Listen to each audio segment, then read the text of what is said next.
All right, welcome to week 6. This is a big week. We are looking at civil liberties and civil rights. Okay, so you're going to read chapter 4, civil liberties, and chapter 7, civil rights. Then you're going to complete an assignment. The assignment has a couple of things linked within. One of the things that has linked is the Constitution of the United States of America. The other two links are about Supreme Court cases. In 1896, there was a Supreme Court case, and it went to the Supreme Court because Homer Plessy had taken a seat in the whites-only section of a Louisiana rail car.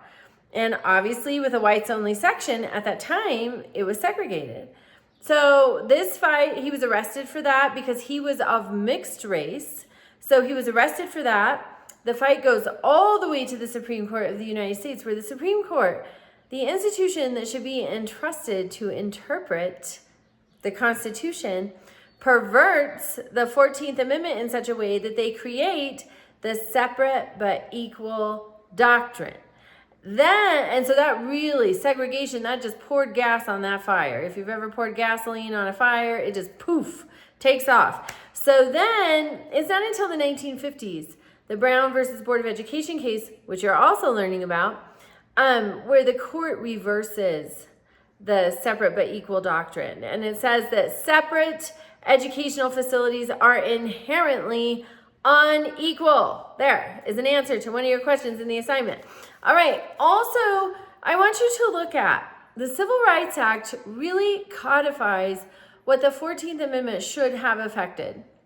There's almost 100 years between the passage of the Civil Rights Act in 1964 and when the 14th Amendment was ratified and added to the Constitution. It's almost 100 years. You're going to tell me exactly how many years. Then we have the Voting Rights Act in 1965.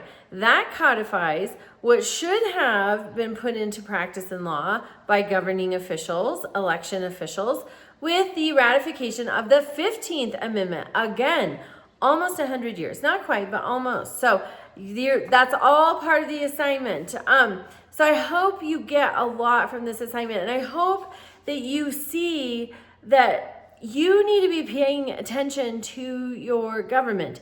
That's how we affect government, is to know what's going on and then vote accordingly. If we have no idea what's going on, then our votes could be helping or hurting us.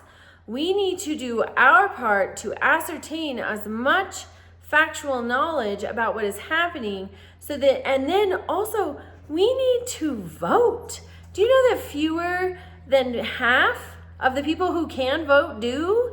So think of all the people you know. Do you want more than half of them making decisions for you?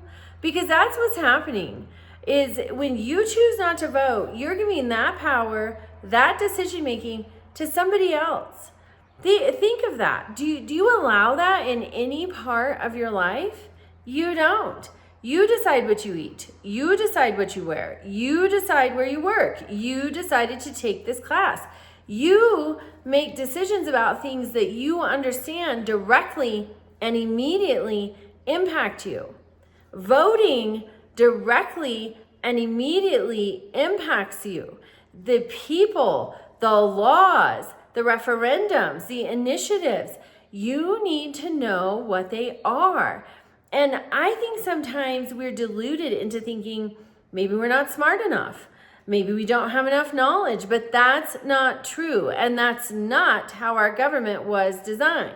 So next time you go to the grocery store, or next time you're walking in the park, or wherever you find yourself, look around and take a survey.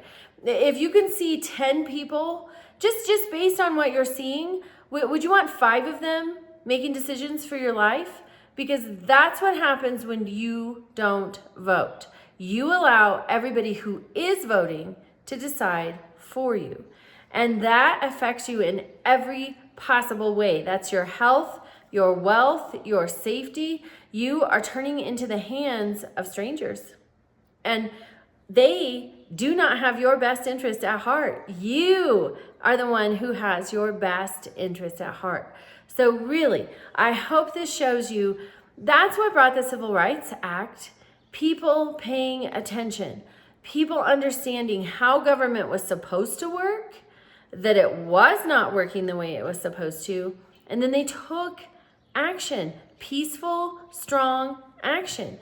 You can take the same level of action through paying attention and voting. All right, that's my plug for the day. Reach out with questions and have a great week.